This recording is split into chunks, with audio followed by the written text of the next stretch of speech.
हरिः ओम्। वक्रतुण्ड महाकाय सूर्यकोटिसमप्रभा निर्विघ्नं कुरु मे देव सर्वकार्येषु सर्वदा।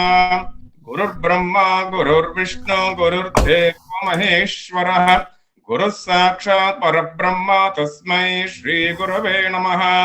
गुरवे सर्वलोकानां विषजे भवरोगिणां निधये सर्वविद्यानां श्रीदक्षिणामूर्तये नमः। श्रुतिस्मृतिपुराणानामालयं करुणालयं नमामि भगवत्पादशङ्करं लोकशङ्करम् अपारकरुणासिन्धुं ज्ञानदं शान्तरूपिणं श्रीचन्द्रशेखरगुरुं प्रणमामि मुदान्वहम्। तदन्तेवासिवर्यं च जीवोद्धारणतत्परं श्रीजयेन्द्रगुरुं पूज्यं प्रणमामि मुदान्वहम्। चतुर्दशवयप्राप्तं सन्न्यासं सुमहामतिं नमामि शङ्करारम्भं शिवजेन्द्रसरस्वतीं सदाशिवसमारम्भां शङ्कराचार्यमध्यमाम् अस्मदाचार्यपर्यन्तां वन्दे गुरुपरम्पराम्। स्वस्ति वाचनम्।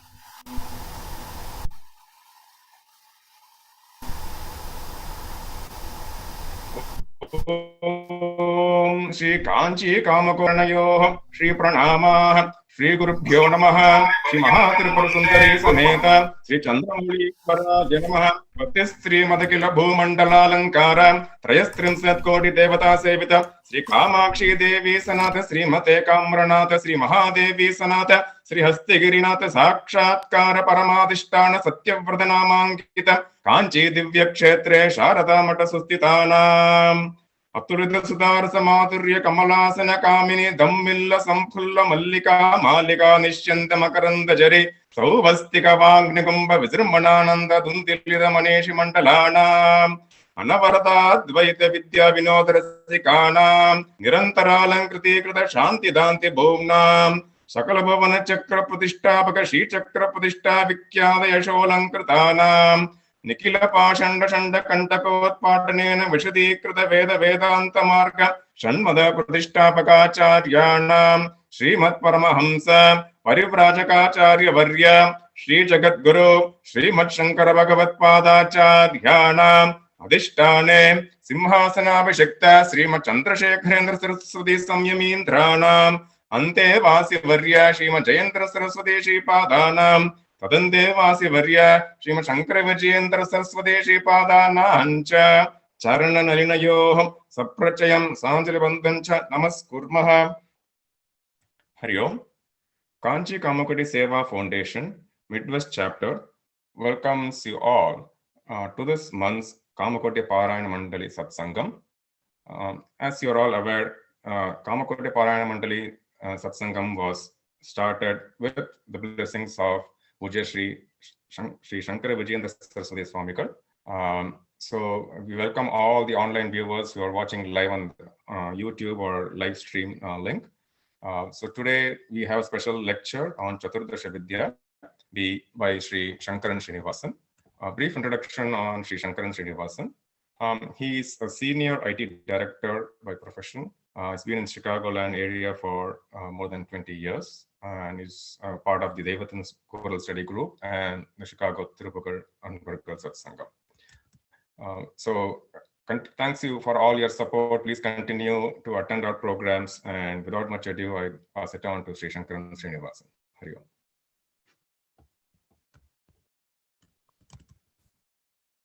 Om Shuklambaradharam Vishnum Sasivarnam Sadarbhajam Pradhanavadhanam Dhyayeet Sarvavighnopashantaye Vimalapati Kamalakuti Pustaka Rudraksha Sastahastapati Kamakshi Akshmalakshi Kalita Vipanchi Vibhasi Vairinchi Guru Brahma Guru Vishnu Guru Devo Maheshwaraha Guru Sakshat Parabrahma Tasmai Shri Gurave Namaha Gurave Sarvalokanam Vishaje Bhavaroginam Nidaye Sarvabdhyanam Shri Dakshinamurtiye Namaha Shruti Purananamalaya Karunalayam Namami Bhagavata-Shankaram Lokashankaram Apara Karunasindhum Jnanadam Shantarupinam Shri Chandrasekaragurum Pranamami Mudanvaham Tatante Vasivaryancha Jeevodharana Tattaram Shri Jayendragurum Pujyam Pranamami Mudanvaham Chaturdasha Vidya Sannyasam Shri Mahavatim Namami Shankararambham Shri Vijayendra Saraswatim Sadasiva Samarambham Shankaracharya Madhyamam Asmat Acharya Paryantam Vande Guru Paramparam Shri Gurubhyo Namaha. Hari Om. Jai Jai Shankara Har Har Shankara. Jai Jai Shankara Har Har Shankara. Namaskaram everyone. Thanks Sri Ram for the intro. We are fortunate to be here today during the important and special period of Malaya Paksham and auspicious Ekadasi Dwadasi day to review Chaturdasha Vidya. I'm going to share some slides that may help follow along while I share the details. Let me share my screen.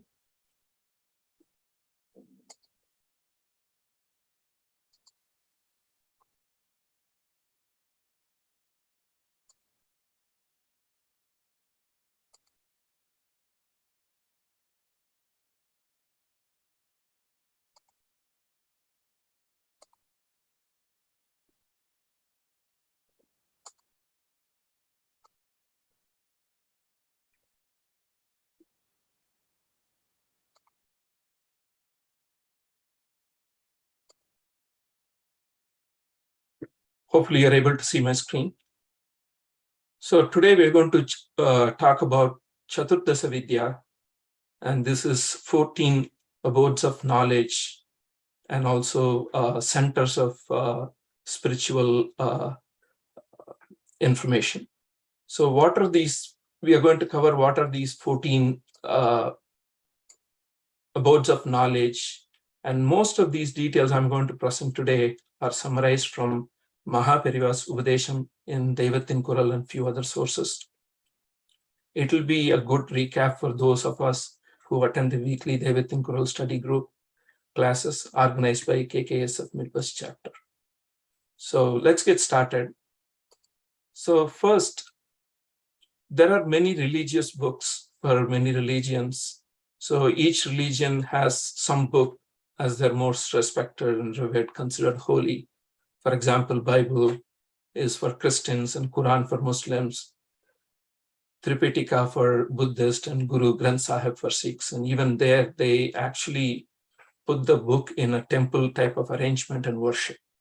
So for our Vedic religion, what are the basic work of our Sanatana Dharma? It's known as Hindu Dharma, but that's a name given by Westerners, but the actual name is Sanatana Dharma. It's not even religion, it's a Dharma. And of course, in our vast Shastra, what is our Shastra is saying? What is our authentic book for our Vedic religion?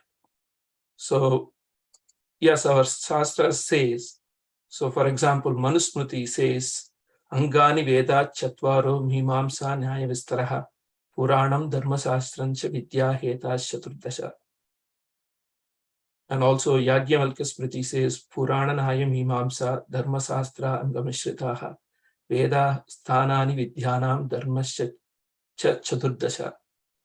Both slokas indicate 14 Chaturdasha as basic scriptures. Those are the foundation of Sanatana Dharma. There are many books to give you knowledge, but these 14 books are special in a way that it's not only giving you the Vidya, but the knowledge, they are also centers of morality. They are dharmasthanas. So these 14 books are both Vidyasthanas and also dharmasthanas. So let's look at what are those. So the 14 Vidyasthanas and dharmasthanas, they all start from a core of 4 Vedas, Rig, Yajur, Sam, Atharva. That is the core of our Dharma. Then we have 6 Vedaangas, which are considered parts of Veda Purusha or Veda Mata, namely Sheeksha, Vyakarnam, Chandas, Niruktham, Jyothisham, and Kalpam. Then we have 4 more, which are considered Veda Upangas, subparts, Meemamsa, Nyaya, Puranas and Dharma Shastra. And if you look at it, Vedas are the authority, they are the core. All other 10 kind of evolved around the 4 Vedas. And when you take the Vidya, there is also 4 more Upavedas, what is called. They are Ayurvedam, which talks about how a person can live a long, happy, and healthy life. Then Arthashastram, which is economics, governance, and statecraft, and how the government should be run and all that. Then Dhanurvedam, which is not just Dhanu Dhanurvedam does not mean only about the Dhanu. It's also about all sorts of, the arts of fighting war and everything. And Gandharva Vedam, which is music, dance, and such arts. So they are not directly related to Dharma, but they're indirectly related to Dharma. For example, like for you to continue to do Dharma, you need to be healthy. So Ayurvedam gives you that information, or gives the method to stay healthy so that you can do Dharma. Same thing, Arthasastram, so that you can govern the society to do Dharma. How do you fight against your enemies so that you can do Dharma? Things like that. Within this, the Gandharva Vedam has Nadopasana, which is considered more of like worshipping God in the form of music. So that is closest to taking to the Dharma. So today we're going to focus on these 14 Vidyasthanas, what we talked about. Let's start with 4 core Vedas now. So the Vid is the root word for knowledge. Words like Veda, Vidya, Vidwan, and all those, they all come from the root word Vid. Vedas indicates abodes of knowledge. Then the Vedas are Anadi, meaning they are beginningless. There is nothing before Veda, or it's no time bound to the Vedas. And Apaurusheyam, being unauthored, it's not created by a man or anybody. It's Apaurusheyam. Anantam, meaning endless. It's so vast. There is a story that goes, Rishi Bharadwaj took 4 lifetimes, and Lord Shiva told him, you only learned a small portion of Veda. Kaipidi alavu, in Tamil we say that. So you can imagine how big the Vedas are and how anantam it is.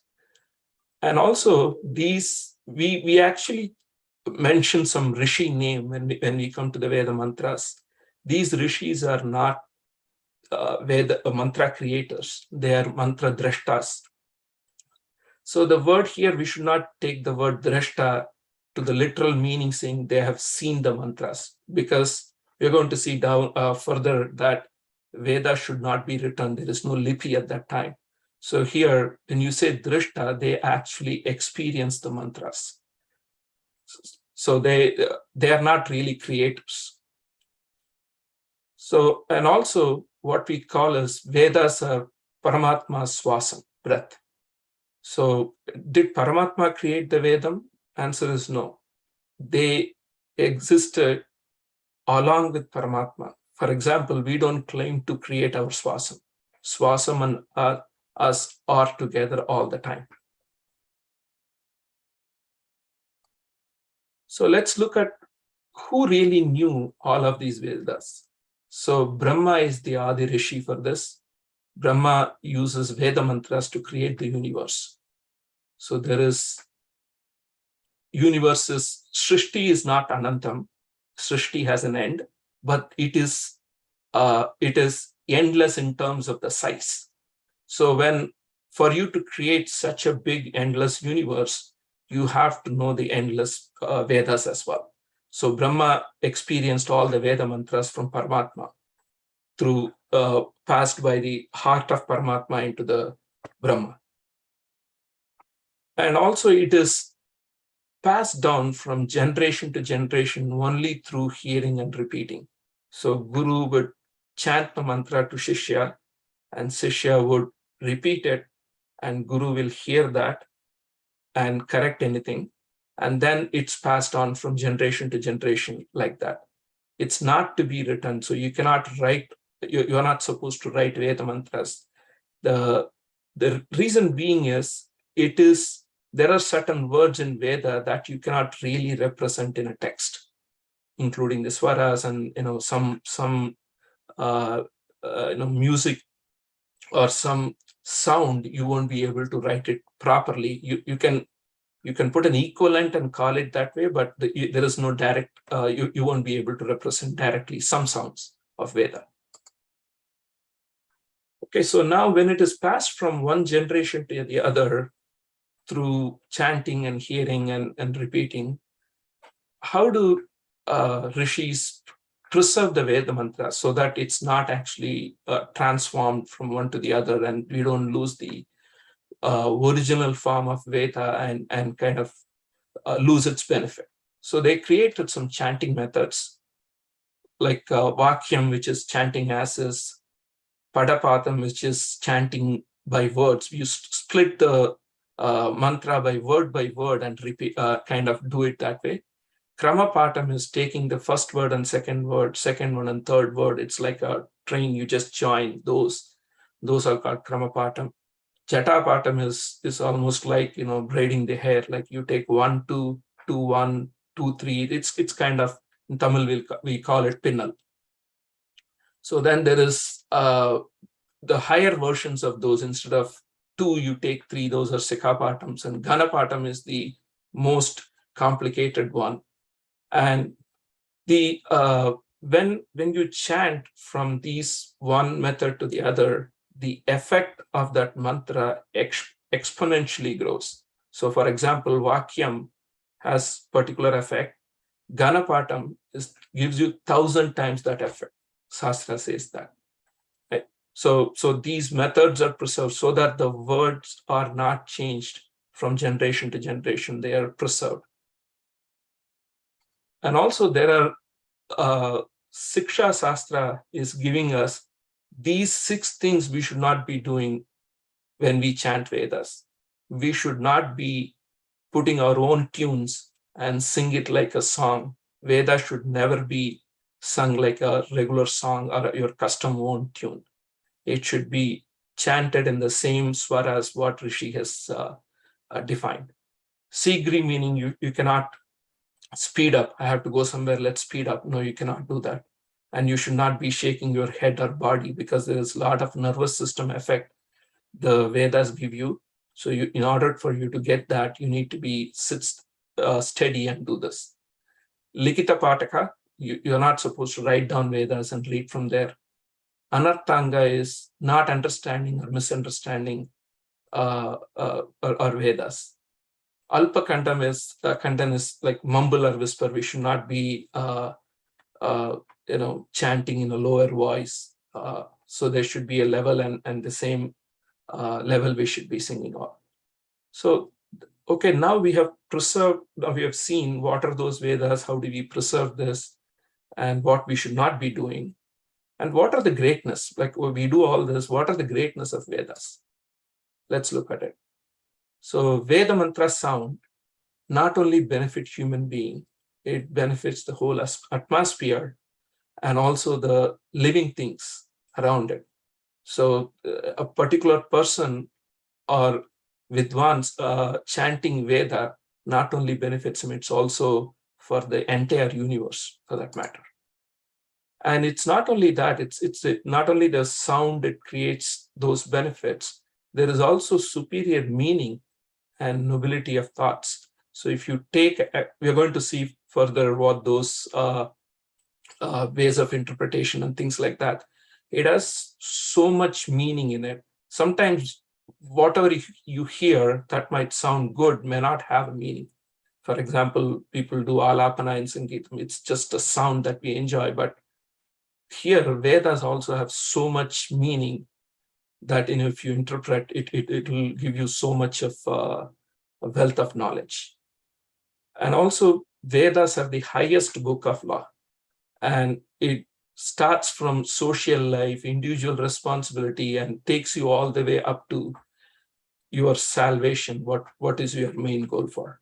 And also it talks about many people in the society, not just a specific sect of people, or it covers every responsibility of all the people in the society.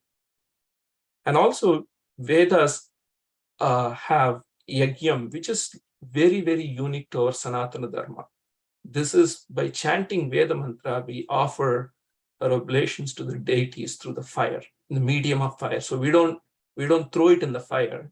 We use the fire as a medium to send that offering to the respective devatas. There are basically 3 benefits from yagam.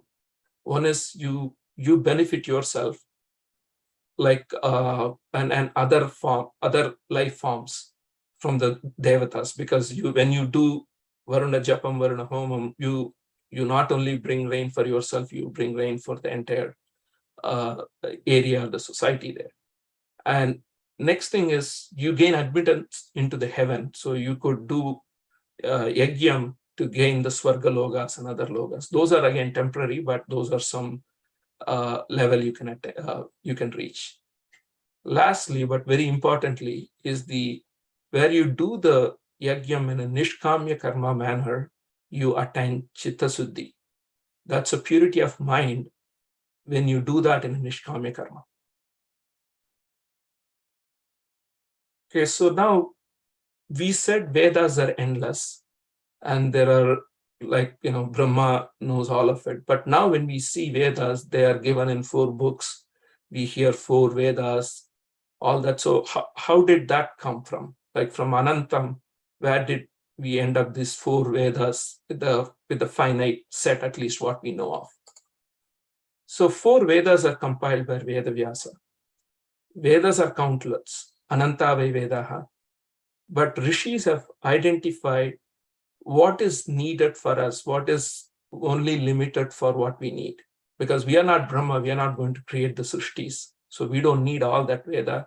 Whatever is needed for humankind and also for our salvation, Rishis have identified those, and they have been practicing, or they have been used. Then Vedavyasa compiled these 4 Vedas into Rig, Yajur, Sama, Atharva. Each Veda has Samhitai, Brahmanam, Aranyakam, and the end of Aranyakam, you see Upanishad. These are the sections. Let's see what those are. Samhitai is where the main message of the Veda is systematically serialized and organized in a particular fashion. So you take Rig Veda, so all those Rig mantras have been compiled together, and that's what is called Samhitai. And normally when people do Veda Dhyanam, they actually do that Dhyanam of Samhitai. So then Brahmanam is, okay, now I have the mantras, how do you use it? So Brahmanam is your user manual or guidebook, instructions on various karma, how we do that with the Veda mantras. Then Aranyakam is, okay, now you have done Parayanam, or you have done the chanting, you've also done the manual karma. What are the meaning? What is the logic and analysis of those mantras and karma? Aranyakam talks about it. Then Upanishad is the end of that. It's almost like the end fruit of a Vedic tree. What you want to achieve as a final goal, Atma Anantam, or Advaita Anubhuti, we can call all that. So that is, Upanishad takes you to that level.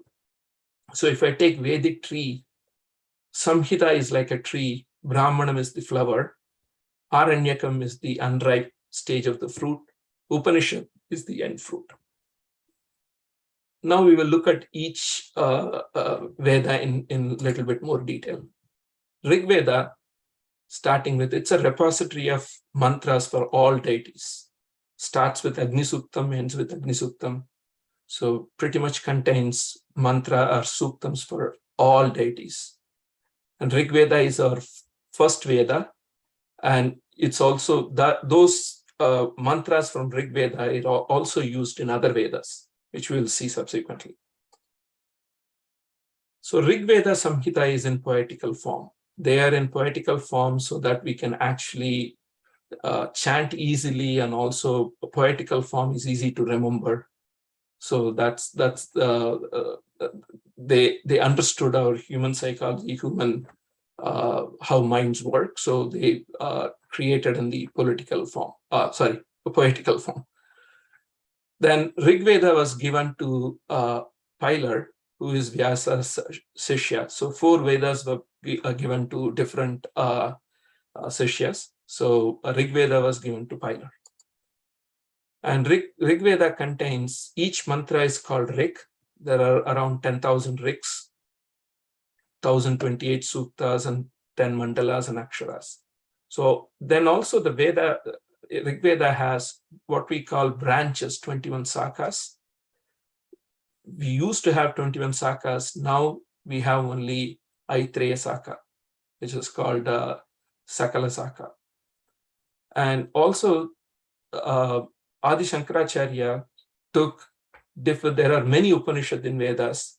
Adi Shankaracharya took 10 Upanishads across all 4 Vedas and wrote Bhashyam. They are called the Dashopanishad. And Aitreya Upanishad is one among those 10 Upanishads. So now let's move to Yajur Veda.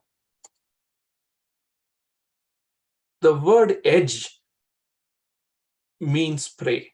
So that's a root word for pray. The words like Yajnam, all those Yajur Veda comes from it. Yajur Veda gives us the procedural aspect of how to do the Yajna Karya. Basically talks about Karmanushtana, Yajna Karya. Basically talks about Karmanushtana. What do we do with that? Right? So the karma aspects of those mantras are given in Yajur Veda. So Yajur Veda has both poetical and also prose version. So most of the mantras are in poetical version, and mantras and the karma anushtanas are explained in a prose form. And Yajur Veda was given to Vaishampayana. So now let's continue further. There is one uniqueness about Yajur Veda is there is 2 main sections in Yajur Veda called Krishna Yajur Veda, which is the original portion of Yajur Veda. There the Samhitas and Brahmanas are not fully separated. Samhita comes first, then the Brahmanas explain what that is, and so on. So it's not like all the mantras one, then the Brahmanas, they don't follow that way. So it's mixed. So that's one of the reasons it's also called Krishna Yajur Veda. And there is also Shukla Yajur Veda, which is actually received by Yajnavalkya Rishi directly from sun.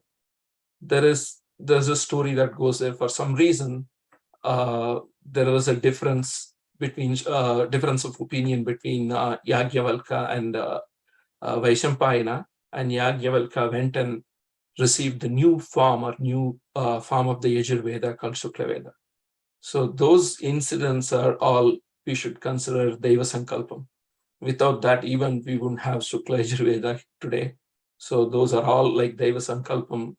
It's just stories are happening as per his decision. So now let's look at a little bit more detail on these 2 branches or these 2 sections of Yajur Veda. So first, the Yajur Veda has full coverage of conduct of functions, right from birth to death and beyond. What anyone should do, all those karmanushtanams and everything is meticulously specified in Yajur Veda. And big yagas like Vajpayam, Rajasuyam, Ashwamedham, and all those are in Yajur Veda. And even though most of the mantras are coming from Rig Veda, some popular mantras like Sri Rudram, they are known from Yajur Veda. Purusha Suktam, even though the Purusha Suktam is in all 4 Vedas, Yajur version is mostly used. So if you look at Krishna Yajur Veda, Kathopanishad and Taittiriya Upanishad are from Dasopanishad are part of Krishna Yajur Veda. It has 94 sakas, but we have only one available right now, Taittiriya Saka. And this Krishna Yajur Veda is mostly practiced in South India. Whereas if you take Shukla Yajur Veda, it's practiced in northern part of India, and Isavasya Upanishad and Brihadaranyaka Upanishad are from Dasopanishad. It has 15 sakas, Kanva Saka and Madhyantina Saka are right now available to us. Now we covered Rig Veda and Yajur Veda. Now let's move to Samaveda. Samam, the word itself means please or pacify the mind. So most mantras from Rig Veda are used here, but they are sung in a samagana, melodious music form. So now you have the power of two. You have the power of mantra, and you also have the power of the music. When you combine these two, the effect or the output we get or the palam we get is exponential.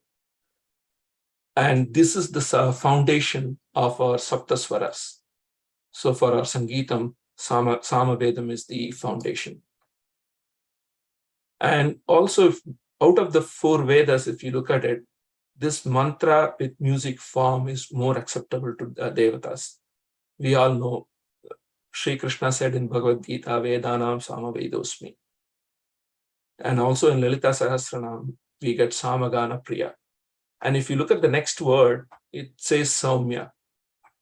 So when it's not only she likes the Samaganam, and she becomes cool and Karunyam like Chandra. So the next Namavali kind of adds up to that. So, and also Samaganam is considered essential for every yajna, especially with Soma yajna.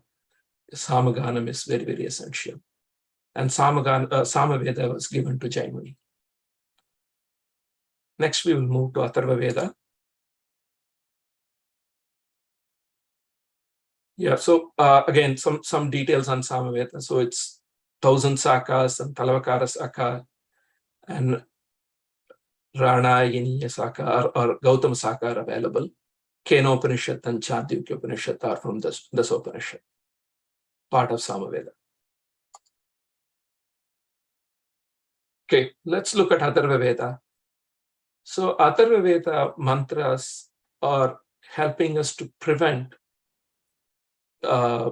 any future problem, calamities, distraction from opponents. So this gives you the sastras or the knowledge to how you avoid a future problem and how we, kind of maintain the protection we need so that we can continue our dharma. So Atharva Veda talks about all that, and all the manufacturing and all those details are given in Atharva Veda. It also has some devatas not mentioned in other Vedas. Those are some unique ones. And the mantrikam, we all call, that system derived from this Veda. And also it has some unique suktams part of this Veda. Prithvi Suktam and Ganapati Atharvaseshus, they are all from Atharva Veda. Atharva Veda Samhita is both prose and poetical form, and Atharva Veda was given to Samantu. And there is little uniqueness about Atharva Veda is for all the 3 Vedas, you can, once you do Upanayana, you can start learning your Saka and other Sakas. But for Atharva Veda, you have to conduct a Upanayana ceremony, needs to be conducted one more time for you to get the Gayatri mantra that is specific to Atharva Veda. So Atharva Veda, you need to get the Upanayana done again. And it has 50 sakas. Saunaka Saka is what is available now.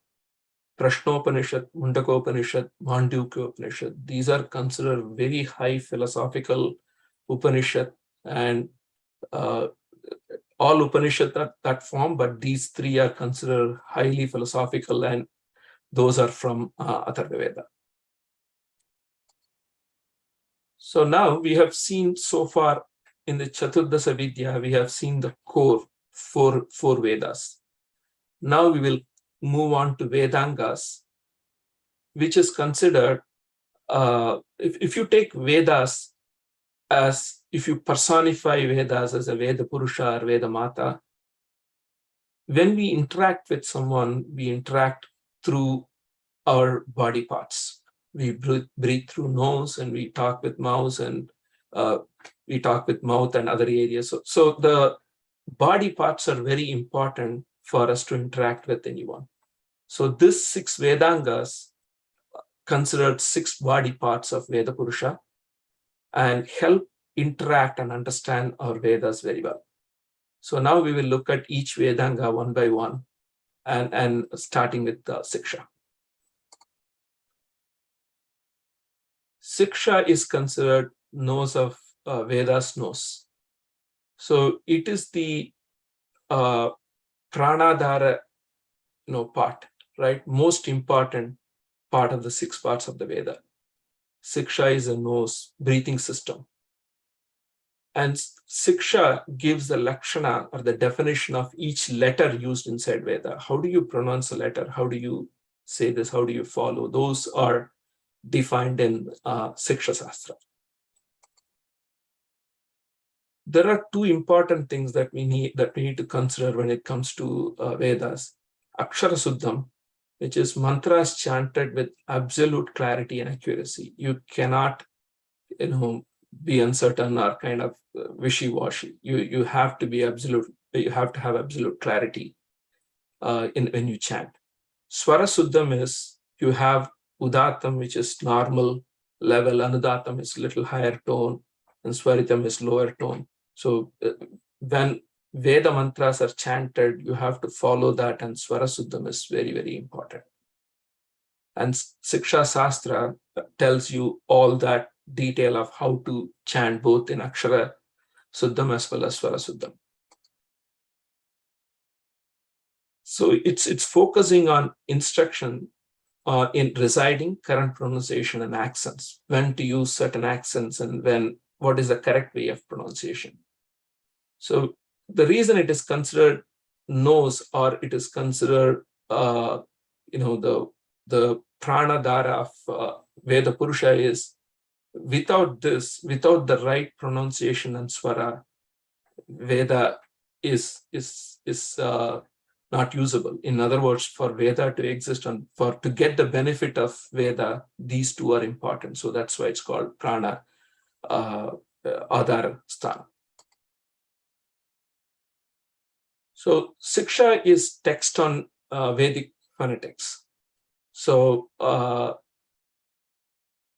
it is more important to chant the Veda with the right, Akshara Suddham and Swara Suddham than knowing the meaning of the mantra.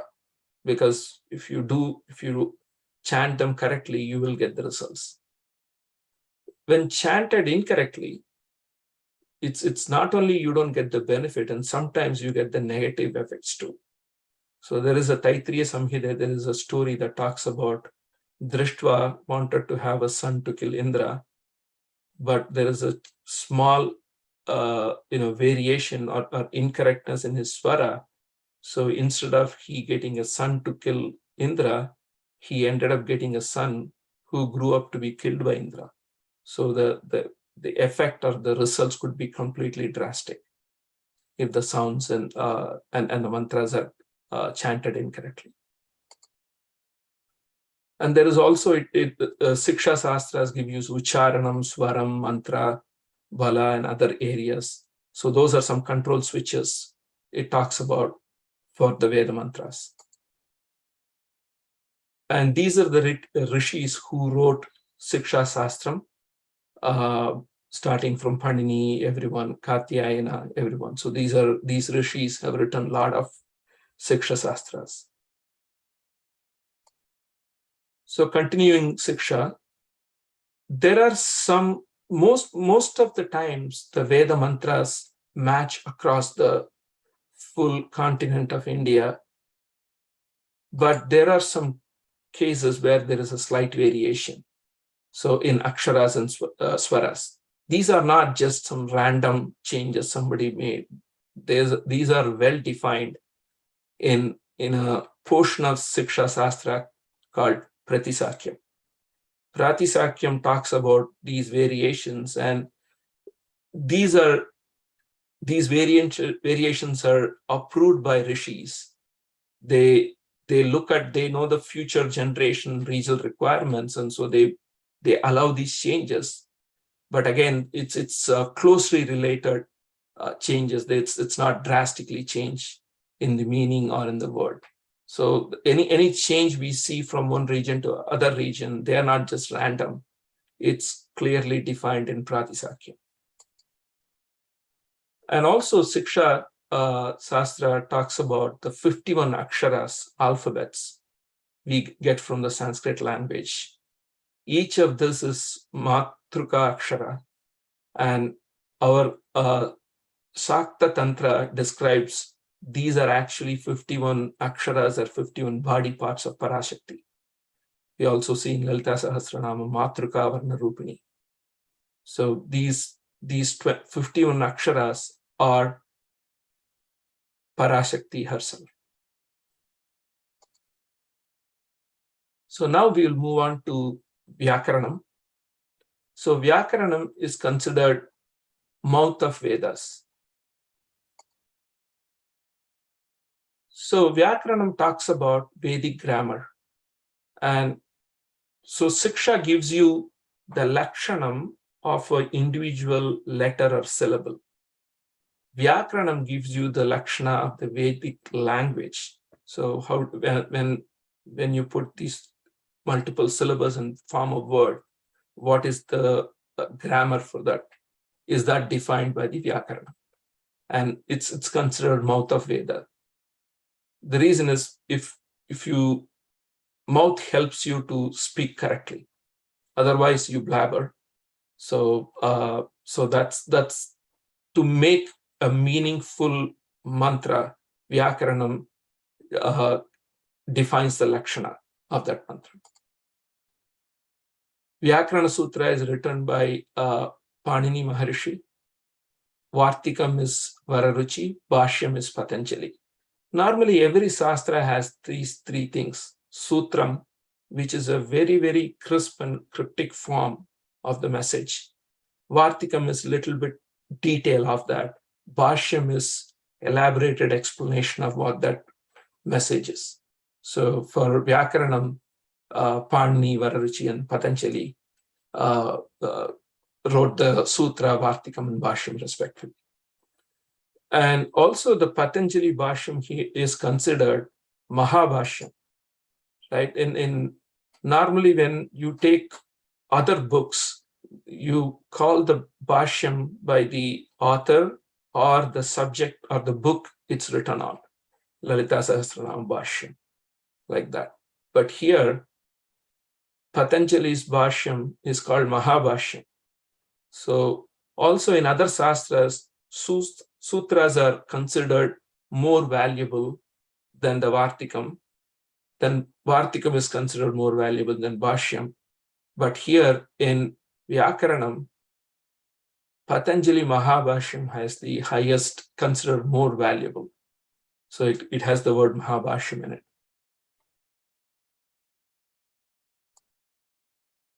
And then the Vyakaranam is connected to Nataraja.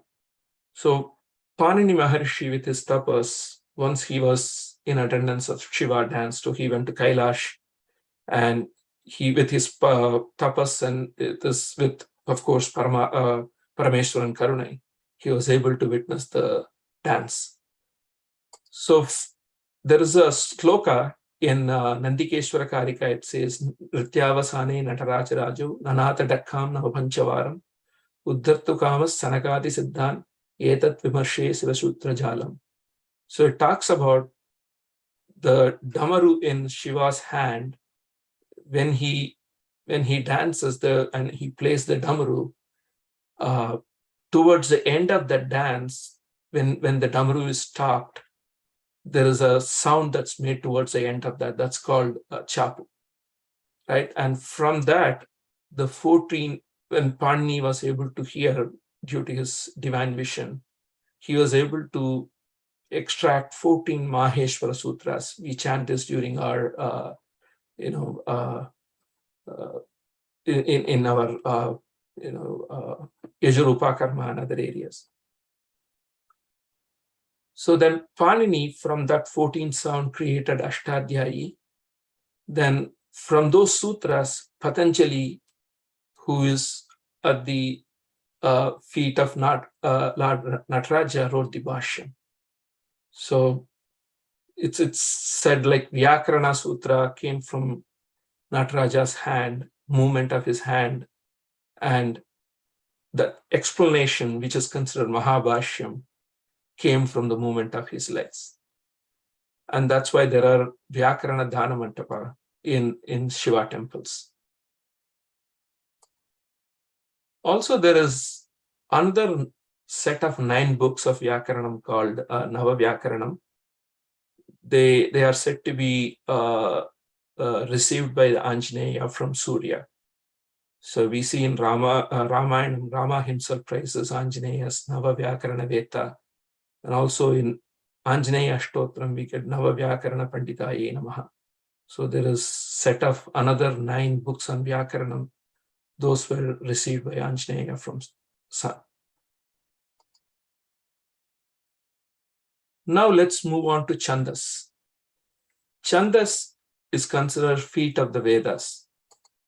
So here, feet helps us walk steadily. If you have problem in the feet and if you miss the rhythm and you're not able to walk properly. So here, Chandas gives you the rules and regulations of governing poetry, how we should write. I mean, we saw the letters in Sheeksha. Vyakaranam gives you the conditions for the word.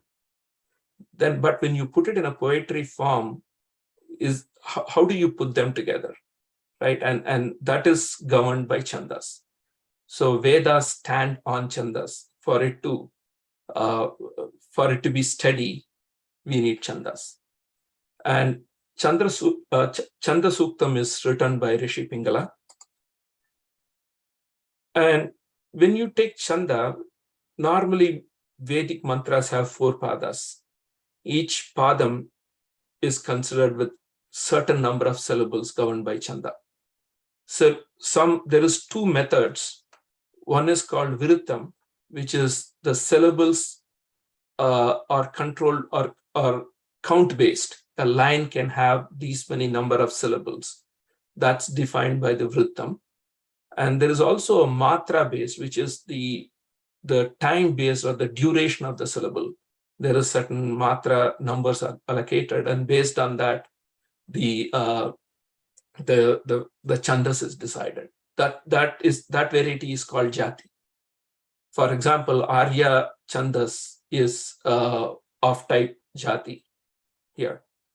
And we know Arya Satakam in Mukha Panchashati and Arya Dvishadi, they all written in that Chandas as well. So the very form of Veda mantra is defined by Chandas Satra.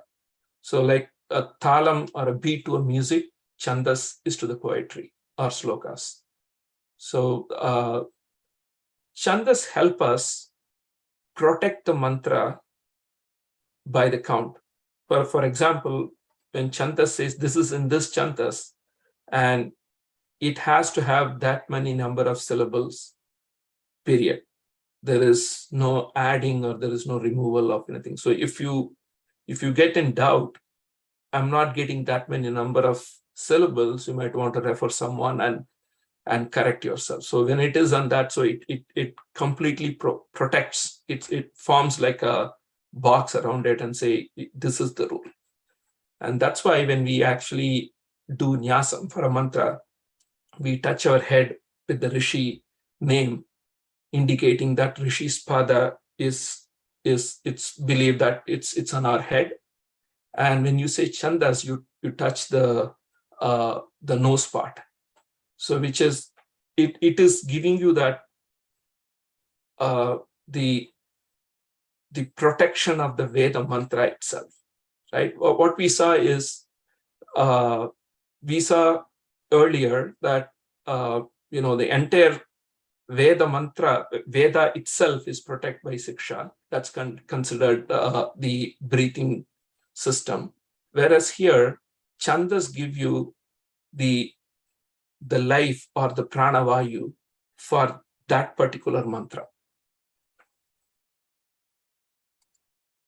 it is considered Shiksha is the pranavayu for the Purusha, and Chandas is the life of individual mantra. And now let's look at some of the different Chandas what we have, especially in the Niruktham category. What are the different Chandas we have? So Gayatri mantra has two forms. One in kavyas and in stotras, it's used in 4 padas, each with letter 6, each having 6 letters. Whereas in Veda mantras, it's the 4th down in the list. It's called Tripada. It's actually having 3 padas, each with 8. But the total number of aksharas in both cases are 24. And I don't have to go through each one of them, but you can see here some of the ones. For example, Jagati is one type where we have 12 aksharas, and one of the chandas from that type is Bhujangam. We all know Adi Shankara wrote Subramanya Bhujangam in this chandas, which is the sloka goes as if a serpent is moving, right? And we also have Atyashti, which is 17 letters, which is one of the chandas from that type is Sikarani. And Sikarani is chandas in which Saundara Lahari is written. And some Padaravinda Satakam also from Mukha Panchasati is written in Sikarani Vrittam. We have Sadurla Vikriditam. This is like the name stands for, it's like tigers play, how tigers play. The slokas will go like that. And there are some usage of this in Sivananda Lahari sloka. Okay, now let's move on to Niruktham. Niruktham is Vedas ears. So this is a text on meaning of the Veda mantras, Veda Shabdams, right? It's a Nikandu or a Vedic dictionary. Niruktham gives us the meaning of a given word. Root of any noun, verb, right? Sanskrit is in Sanskrit you have root for both noun and verb. So Niruktham gives you the meaning or etymology for that particular word. And Niruktham is considered Vedas ears, because when you hear something, unless you understand what it is just a mere sound to you, right? Without knowing the meaning, it's as good as not hearing, right? In Tamil, we always ask like Kadala Vanginiya. What that means is like, it's not like somebody is receiving something in his ears, but Kadala Vanginiya meaning it is, did you understand what that meant, right? So, and also it gives you the context of why certain words, padam, are used in certain places in Veda. So Niruktham talks about all that. And there is a work done by Yaska Maharishi. It's called Yaska Niruktham. And this is divided into 3 sections. First section talks about Vedic words and their main ideas, what they are. And the second group talks about some of the difficult and ambiguous words. So sometimes we get confusion what this is. So this section talks about clearly how we kind of see that differences. And also there's a classification of God under heaven, sky, and earth, 3 categories. So those are all in Yasaka Niruktham. So now let's move on to Jyothisham. So when we think of Jyothisham, it's not, we normally think of horoscope and Rasi Palans. We stop right there. But this Vedanga has much, much more. Let's look at the details. What is in Jyothisham? It's a text on astronomy and astrology together. It's considered Veda's eyes. The reason is, with eyes, you not only see the things near and far as well. From here, you can see the sun. So even though you will not be able to reach him, but you are able to see him. So eyes gives you that visibility that you can see things from far. So Jyothisham similarly gives you ways to look at things in far away in time. So here it's not mere distance it's talking about, it's about events happening far away in time. And why do we need to do that? In order to find an appropriate time suitable for doing the rituals. So there are certain day, certain time, there are celestial object combination. Those are very good, suitable for doing a Veda karma. And there are certain times you should not be doing. It also calls out those.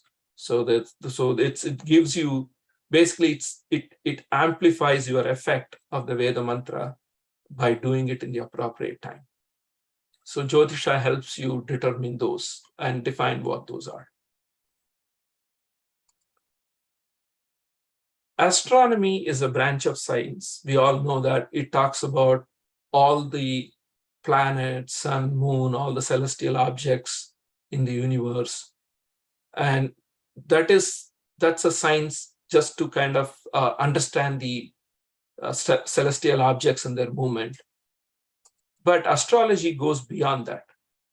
It not only tells you where those planets are accurately, exactly given second of time, they also give you what are those, how those celestial bodies influence us on the earth, both good and bad way.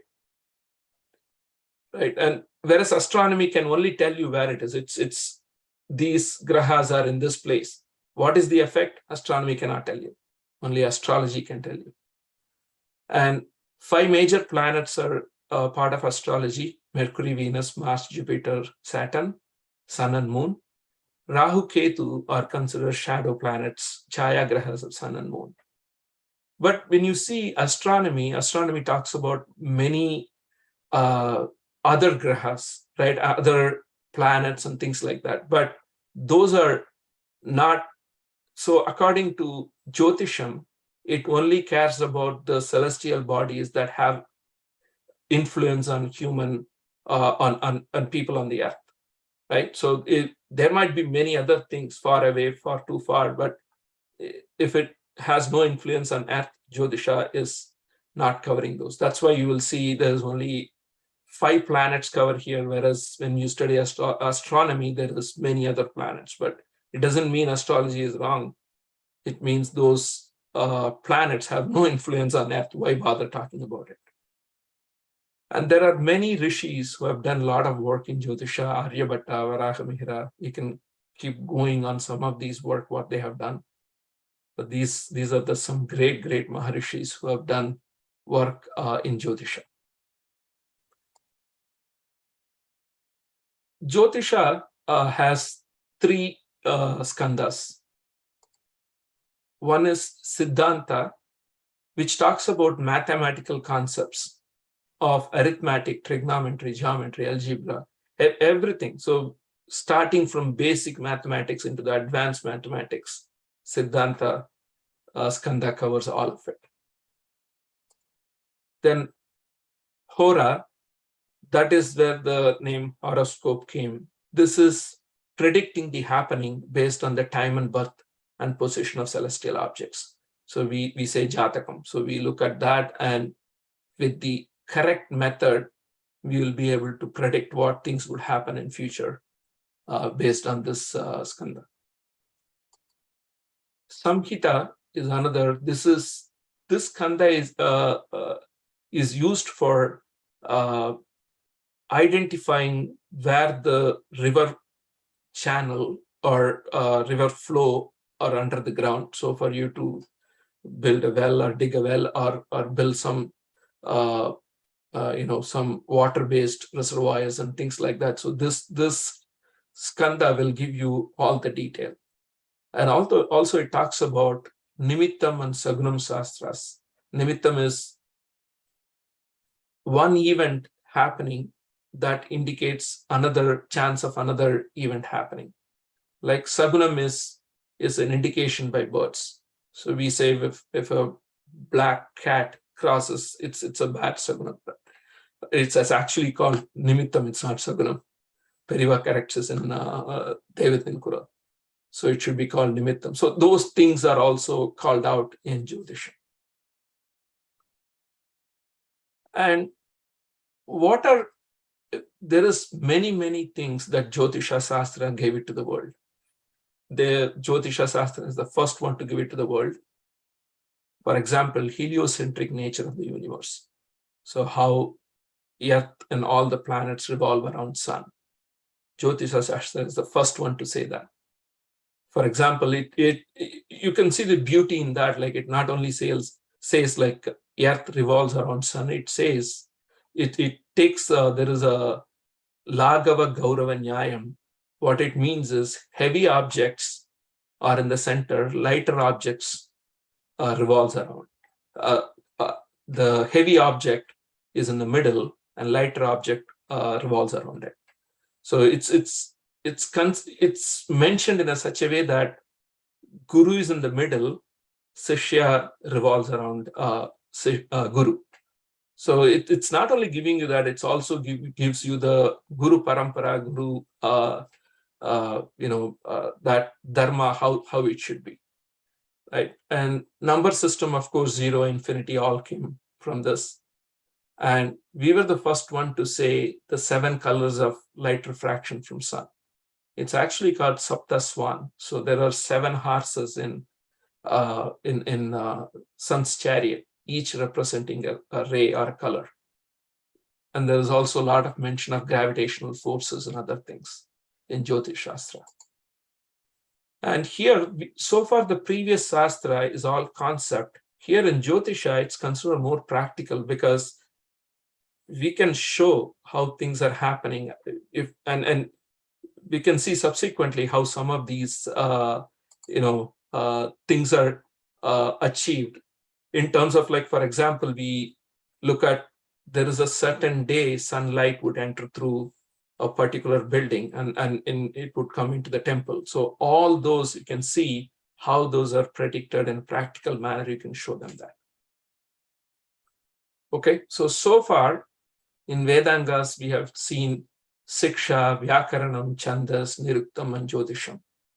So let's do a quick recap.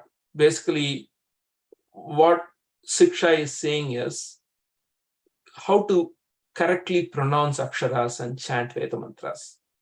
And Vyakarnam talks about grammar, and Chandas is the rhythm, and Niruktham is the dictionary word meaning, and Jyothisham is, creating a favorable condition for performing those favorable conditions for our karma. But all this is fine, but actual karma, what we are supposed to do, right? All this is theory, but what do we do is really called out in Kalpam.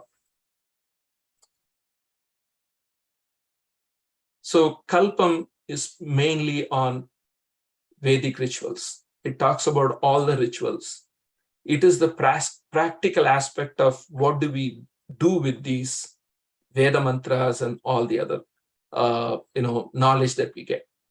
So even though you think of doing something and you might understand, you might have the intention and all that, the final result is delivered through hands. The kar root word meaning like doing any work. Kriyate iti karma. So that's why the Kalpam is considered hands of the Veda Purusha.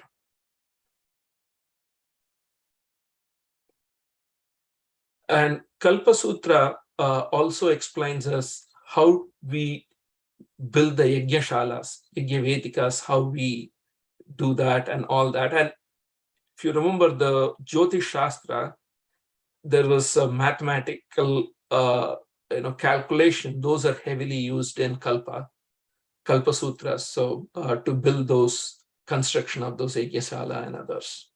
And how do we, what material we apply and what are the proper way of application of materials and things like that. And those are covered in Kalpa Sutras.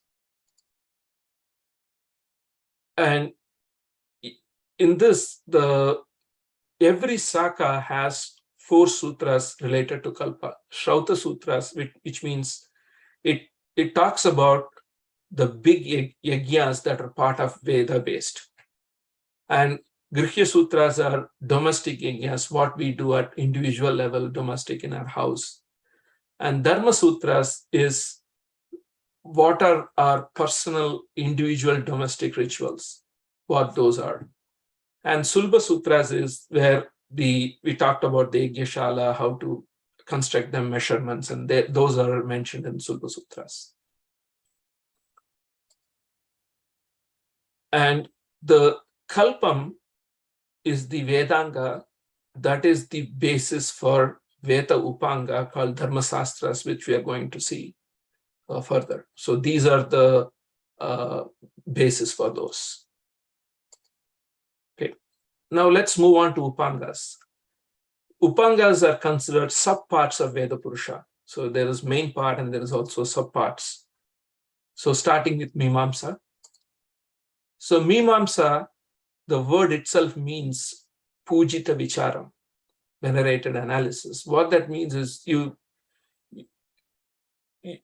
what is Pujita? Pujita is Veda, right? So it's actually, it arrives at the purpose in each and every mantra. What is the real purpose of this?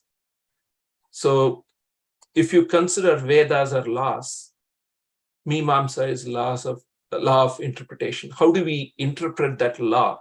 So Veda gives you the highest level law, then Meemamsa talks about how do you interpret that law. And there are 2 Meemamsas, Purva Meemamsa and Uttara Meemamsa. So they are basically aligned to the Purva Bhagam of Veda and Uttara Bhagam of Veda. So Purva Meemamsa mainly focuses on karma anushtana. According to them, performing karma itself is enough. So there is no need for God or anyone to be a paladata.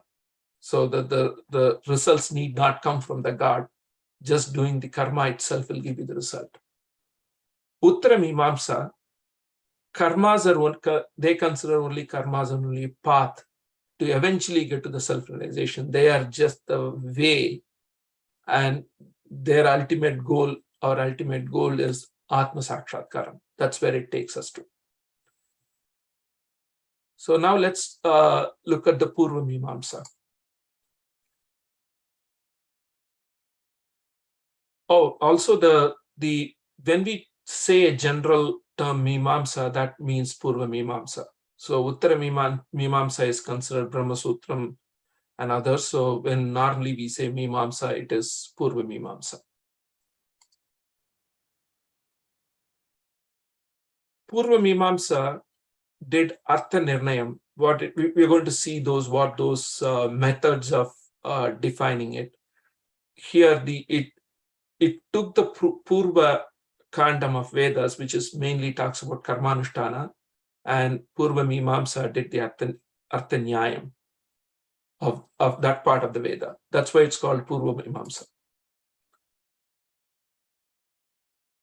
The main purpose is to do the karma itself. It's not Ishvara that's giving the phalam. It's the karma itself will eat the phalam, the output. So the Purva Meemamsa, the main sutram is written by Jaimini Maharshi, Vyasa Sishya, and there are 12 chapters and 1,000 Atikaranas. Atikaranas is a group of Atikaranas become one chapter. So that's why it's called Sahasradikarani. And Bhashyam is written by Sabara Swami. It's called Sabara Bhashyam. And Sabara, the word means hunter. It is said that Parameshwaran, to give Pashvatastra to Arjuna, he came as a hunter. At that time, he wrote this Bhashyam.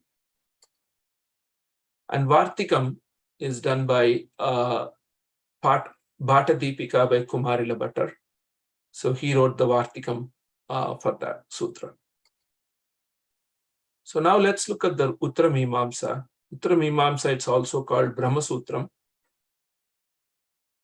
Uttara Meemamsa took the Uttara Kandam of the Veda, which is mainly philosophy and other tattvams, and it did Artha Nirnayam based on that. That's why it's called Uttara Meemamsa.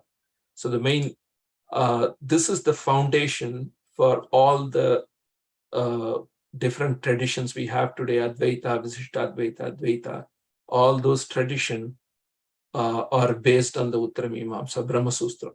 Brahma Sutram, from there, all this different, acharyas wrote their version of Bhashyam to create their tradition. So in this Uttara Meemamsa, there is concept is God or Ishwaran has two main duties. He is a Jagat Karta. He is a creator and administrator of the world. And also he gives the palam, the net result or the outcome of doing the karma is given by Ishvara. So Jivatma or humans you have the right to do the karma, but the result is left to Ishvara. He has to give you. And like I said, this sutram is Brahma Sutram. It's written by, it's by Vedavyasa. It has 4 chapters and 191 Adhikaranas. Bhashyam in Advaita Siddhanta written by Adi Shankara. There is a story that goes when Adi Shankara wrote the Bhashyam for Brahma Sutram. A old man came and did a vadam with Adi Shankara. And the vadam went many, many days. Then Padmapada realized that old man is none other than Vyasa himself. So then, eventually Vyasa approved Shankara's Bhashyam for Brahma Sutram, and he also blessed him with 16 more years of life. So Sankara Vijayam talks about this. But so this Adi Shankara Bhashyam on Brahma Sutra is approved by Vyasa himself. And Vartikam for this is written by Sureshwaracharya in the Advaita form. So we talked about Meemamsa, understanding the meaning of the Veda mantra. So how is this interpretation happening? Like, how this is done? Basically, there are 6 methods of interpretation, which is Upakarmam and Upakramam and Upasamharam. Basically, any message is conveyed in a lecture at the beginning and end are considered the main subject. So they take the Veda mantra or where the and look at what is being said at the beginning and also at the end is considered the main message. Abhyasam is what message is repeatedly conveyed during the lecture. That's considered the main message. And Apurvata is any new idea that's been introduced. That's considered the main message. And Palam, Artham, and Upakti, right? Palam is basically if there is a process or a procedure for which there is a palam is mentioned, that process or procedure is the main message. Arthavadam is where they use some kind of a story or symbolic examples to explain the main message.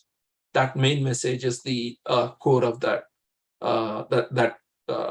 lecture, right?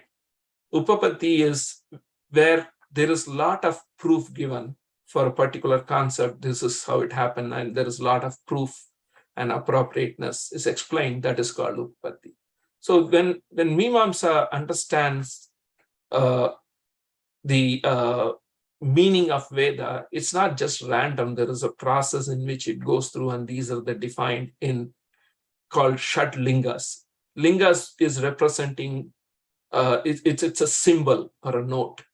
So for Paramatma, that's Anadi, that's represented in the temple as a lingam. So the lingam in temple represents the Paramatma. So that's why the word lingam came there. So now let's look at Nyayam. Nyayam is, we hear very good advice and Guru and Mahans and other things, but our mind still has some doubts. It's not fully convinced. So when someone come and say a few other things, we get deviated and confused. So what do we do? So the Nyaya Shastra helps us analyze, and then it strengthened our belief in certain things. So it talks about that. Basically, it gives you the process of logical reasoning. And its main purpose is God is the Karta, creator of the world. And it does it by in a systematic approach. It just randomly explains something. It goes from the basic all the way up to the abstract and philosophical ideas. So with that, when we see that beginning to the end, our belief in Vedavakyam is becomes strong and deep-rooted. So that is the purpose of Nyaya Shastra. Nyaya Shastra is also known as the Tarka Shastra, written by Gautama Rishi, Bhashyam by Vatsayana, Vartikam by Udyodhakara. And there is also a branch of Nyaya Shastra called Vaiseshikam. It's a variation of Nyaya Shastra by Ganadhar. And Prasastapada wrote the Bhashyam, and Udayana wrote the commentary. And Nyaya and Vaisheshikam are connected to Lord Shiva. So in those Shastras, the first point we saw, God is the Karta, creator. They call Maheshwara is the God. So which is the foundation for our Saiva Siddhanta. So they're connected to Lord Shiva. And there is also a book called Tattva Sintamani that's written by Ganesha Mishra Upadhyaya. It talks about 16 arguments of analysis, how it's done and all that. So now let's look at when we do the analysis, there are two things, right? The thing that we want to know the knowledge about, and how do we get that knowledge. So here in Nyaya Shastra, there are two important words that are used for this. One is padartham, and the second one is pramanam. Padartham is about knowledge about things. So there are two types. One is bhava is one section, abhava is another, meaning bhava is existing, knowledge about existing things, and abhava is knowledge about non-existence. So in bhava, there are 6 methods, 6 sections we talked about a thing. Dravyam is the material matter that can be shown physically. Gunam is the quality. Like for example, you take horse is the dravyam, and brown color is the guna. And karmam is what is the action of that dravyam. Is the horse running, standing? You can figure that out by looking at it. So that's karma. Samanyam is you see some commonality across multiple dravyams. And that's, for example, we could see many animals, horse and other animals. We can general term for that is animal. So you are able to derive some commonality in genre from that. That knowledge itself, it's called samanyam. And Visesham is, even when you bring the common area, you are still able to identify some unique characteristics. So those are considered Vishesham. Samavayam is where they are integral and undetachable part of Dravyam, inalienable. Meaning, like if you look at it from fire, you won't be able to separate heat and brightness. They coexist all the time. And in Abhava, this is a stick of not being. For example, you say dried lake, water's abhavyam is there. So water is not there is being understood. So that knowledge is called abhavam. And it goes further. There are 9 categories about dravyam, and so the padartham gives you the ways or different characteristics that you gain knowledge about thing. So what are those knowledge padartham talks about? Now, when we go to pramanam, it is the process in which you know the padartham, right? And how do you know this is the this is the characteristics of this, right? So for example, if it is a horse, I can actually see and understand that it is brown color. So that's called pratyaksham, learning through the 5 senses. And anumanam is inference. It's a conclusion reached on the basis of some evidence you see. There is a smoke far away in the hill, the forest. Just by looking at the smoke, you can inference that there is a wildfire there. Upamanam is knowing through compare and contrast, meaning if you explain certain things and from there you kind of understand the thing that you don't know about. Let's say we have not seen bison. It will look like buffalo. So when you eventually get to see bison, by applying the comparison you heard from buffalo, you should be able to identify that it's a bison. Sabdam is evidence of Vedas and elder jnanis spoken words. Those are considered pramana. Arthapati and Anupalabdhi are those 2 additional pramanams. Those are not part of the original Nyaya Shastra, but they are actually included in Bhattamatam, it's in, which is also accepted by Advaita. So Arthapati is derived from a contraindication. So the example given there is a fat boy does not eat during daytime. So from there, none of that information is, you cannot derive anything out of that. But what it indirectly telling you is he eats at night. So there is nothing in the information, but you derive a portion that is outside of this. That's Arthapati. Anupalabdhi is, we talked about the so abhavam. So gain the knowledge of something's absence. For example, when you look at the empty horse stable, horse's absence is realized. So not only existing things, so you also have a method to see an absence as well. So now let's move on to Puranas. So Puranas are the magnifying glasses of Veda. We call them because Vedas are very precise, brief in language, and not everyone is able to understand or access to Vedas. So for every person, common man, to understand the teachings of Veda through stories, Purana is the magnifying glass. And they tell you do's and don'ts of Dharma. And not only that, like it also gives you the consequences of doing it right. If you don't do it right, what are the consequences? Puranas give you that.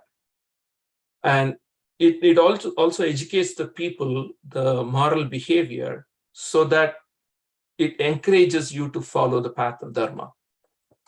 Right? And Veda is what is called mostly it's an order, right? It gives you, it's called Prabhu Samhita. It gives you an order, do this, Dharmanchara. It tells you that, but it doesn't tell you why or why you should not do that. And Purana gives you all that. It's like a friend's advice. It gives you, if you do this, this will happen and all that. It's like a friend giving you an advice. Purana gives you that. It's called Sukrit Samhita. And also Puranas give, we all know that there is lots of slokas and ashtotras, sahasranamas, all those came from Puranas. And Purana is also a true history. I would like to stress the word true history. It's true. So we don't need to doubt about the authenticity of Puranas. So but it reports the cultural life and science and arts, grabs everything during that period. And it also, like other history books, it doesn't talk about only kings, wars, and all that. It also talks about wherever the Dharma is, it took the history and it captured. So it includes all walks of the people in the society. And there are 18 Puranas have been composed by Vedavyasa. So a total of 400,000 granthas. And source of Puranas existed before Vyasa. It's not Vyasa wrote all this, or he compiled it, but Puranas existed even before Vyasa. So normally when you take the Purana itself, it starts with Ishwaran, Parameshwaran telling this Purana to Devi or Vishnu. Then from there, it goes to Narada and some Rishi, or other form is Vishnu or Brahma telling someone, and Narada or some Rishi. Eventually, they all making its way up to Vyasa, Vyasa to Suta, Suta to Rishis in Naimisharanya. If you look at this is the format where you see the Purana. So Vyasa never says, I invented this story or invented this Purana. So there is always some information. So if just by looking at this, all these Puranas came from Ishwaran, Parameshwaran, Vishnu, Brahma. So that's authenticity. And out of this, the Skanda Mahapurana is the biggest one, almost like 100,000 granthas in it.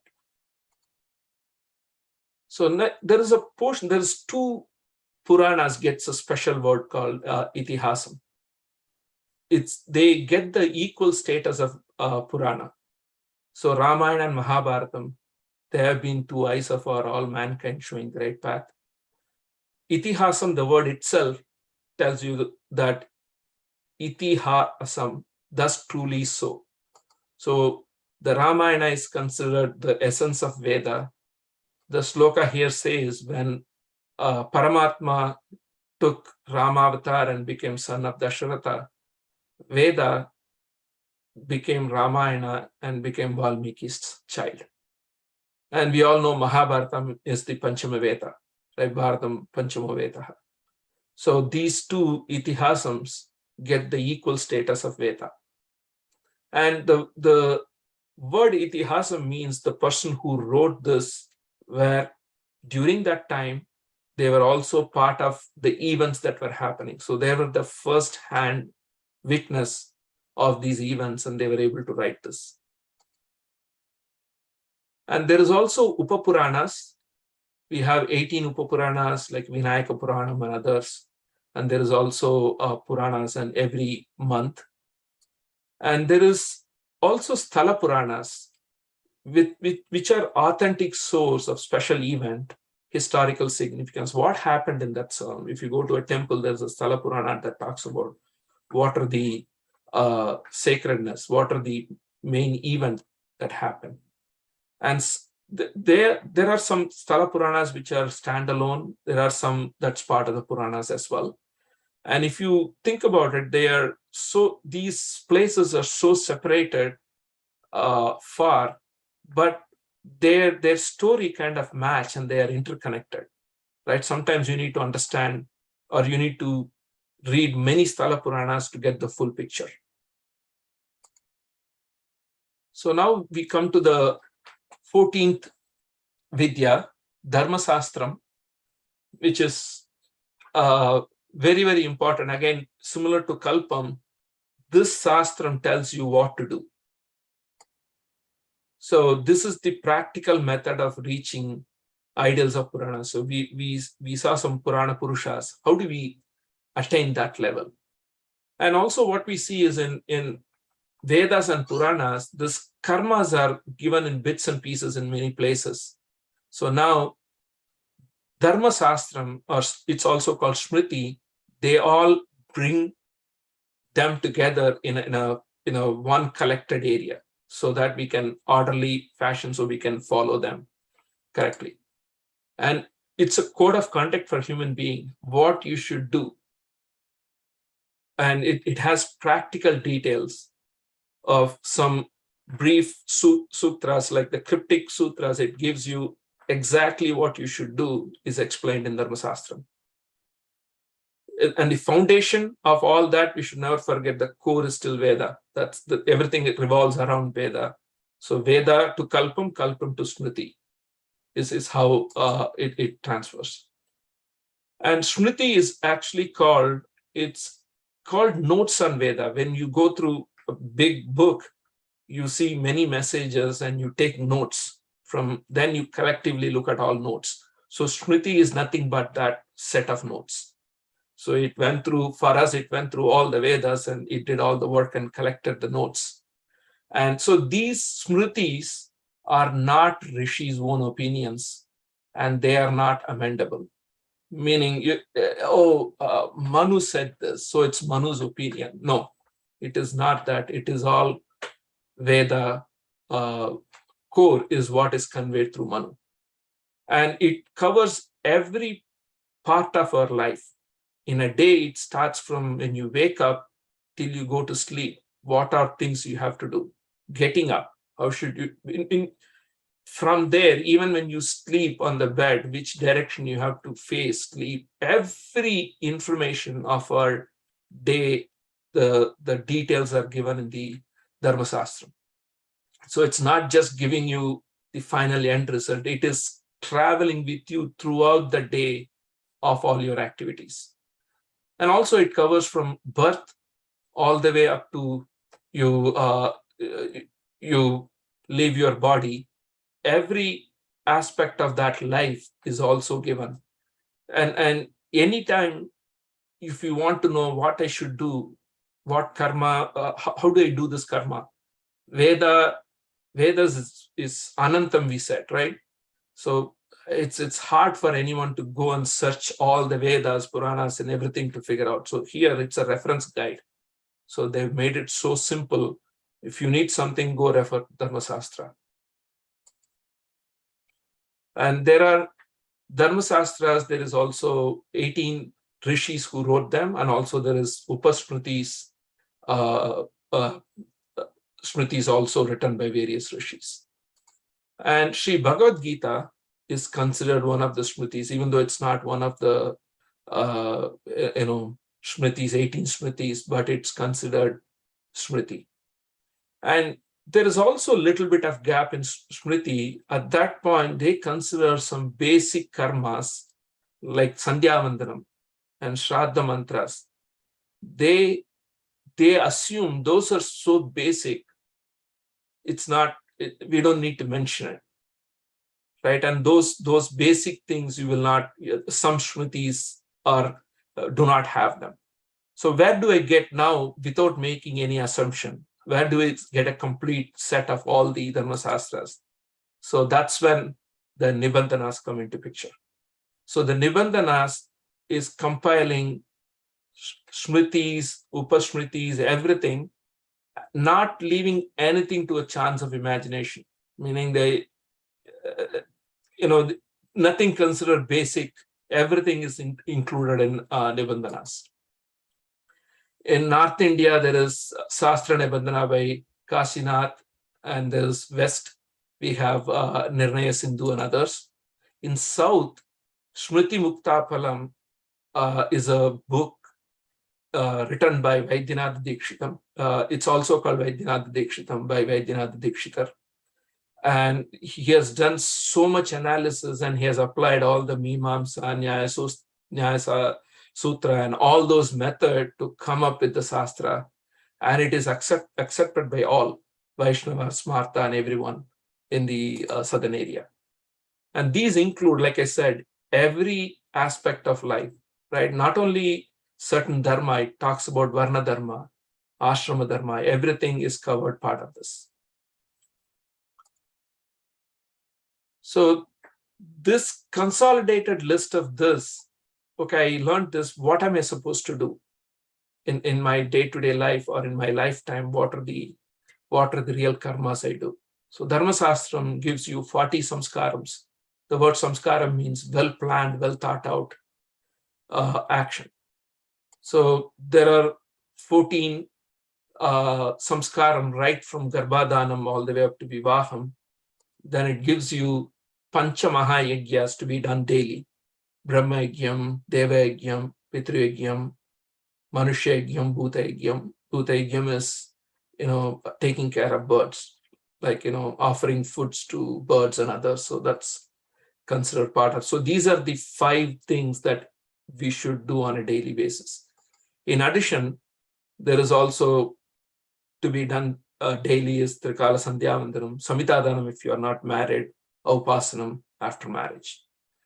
Then these 40 samskaras include Paka Yajnas. Some are done once in lifetime and some are done in month, every fortnight. There is also Havir Yajnas and there is Soma Yajnas as well. So these are 40 samskaras that that is defined by Dharma Shastra. So now you can see it has some activities coming from Shruti, Dharma Shastra, some are coming from Vedic, so which is Shruti, right? So which one is better? So Shastra says Shrauta karma is karma based on Veda, Smarta karma is karmas based on Smritis. And we should never give a different importance to these two. We all know Adi Shankara is considered temple of this trio, Shruti Smriti Purana Malayam. So they all need to be considered at the same level, equal importance. We should never discriminate one from the other. So now we do all this. Is that good enough? What about our character and morality and things like that? So the Dharma Shastram says, you do all these 40 samskaras to get the 8 character qualities that you should also build. So those are Daya, Shanti, Anasuya. Daya means unconditional love towards all. And this is the purpose. Shanti is tolerance. One is the sorrows that you go through, that you tolerate, and also the problem that's given by somebody else to you, how do you tolerate that? Like in Tirukkural we say, Inna Saidare Udattal Avar Nanan name Seiduvidal. So that's that Shanti. Anasuya is not being jealous. And Saucham is cleanliness, not physical only, mental also. Anayasam is another personal virtue. So you need to be you need to take every eventualities lightly, and it's only in mind. The Shastra says you take things light in mind, but when you actually do the karmanushtana, you don't take anayasam. You do it with full efficiency, do it, but the result of it or the happenings around it, so you try to take it lightly. Mangalam is being happy and source of happiness to others. And Akarpanyam is not to be object, full of energy, all enthusiasm, all this. So, and Aspruha is lack of attachment. You do all this karma and all the samskaras, but still you don't get attached to it.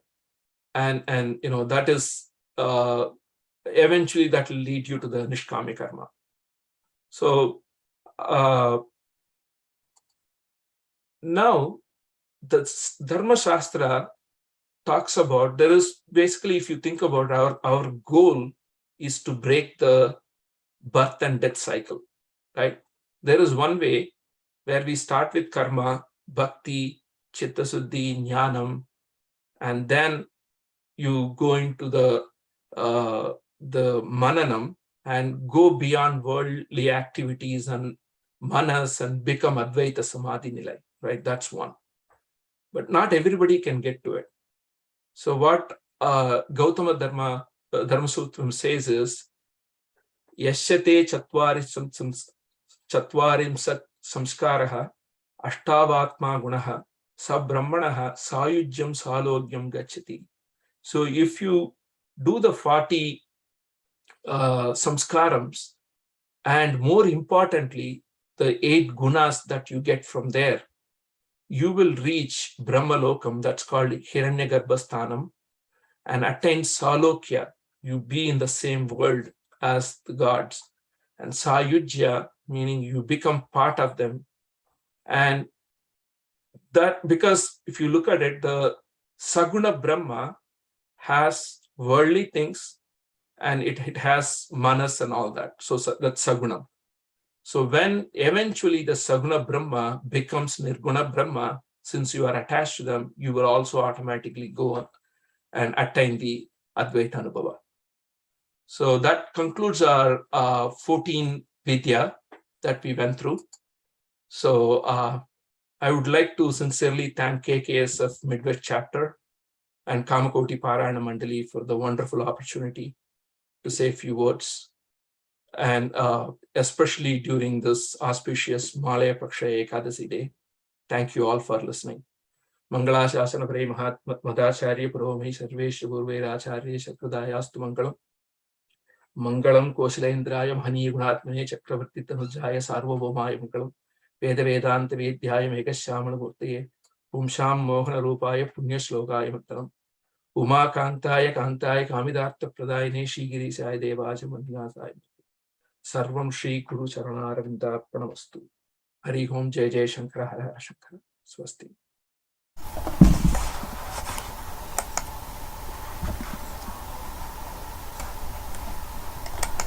Shri Gurubhyo Namaha.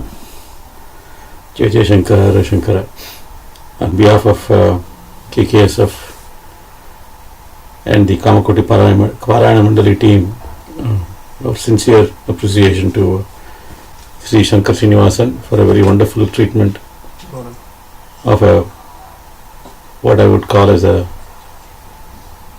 complex subject, needs elaborate treatment. I don't know how much of it can be all wrapped up, but Shankar has done a wonderful job summarizing very nice bullet points in his PowerPoint, just to give us a little bit of a flavor for these various aspects of, for example, the Chaturdasha Vidya, including the primary 4 Vedas, the Shad Vedaangas, and the Upangas, and going a little bit deeper into each one of those, and exposing us to some of the inner concepts as much as he possibly could, given the time limitations.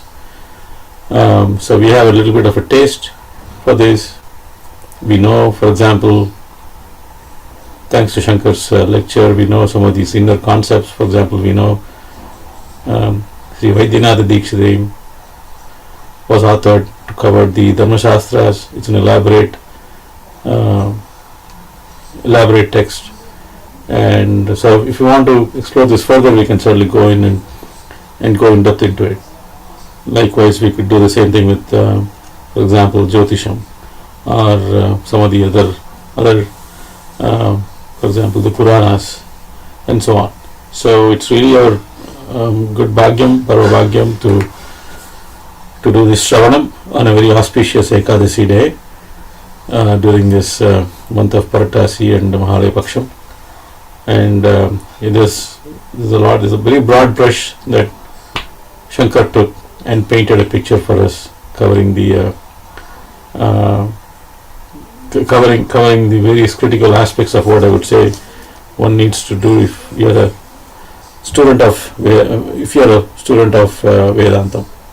If you are on the path to get to Vedantam, which is the ultimate goal, then you have to go through the preliminary stages, which is the Karma Kandam, and in the process get to know all of these inner details, so that eventually it will help us go towards the goal of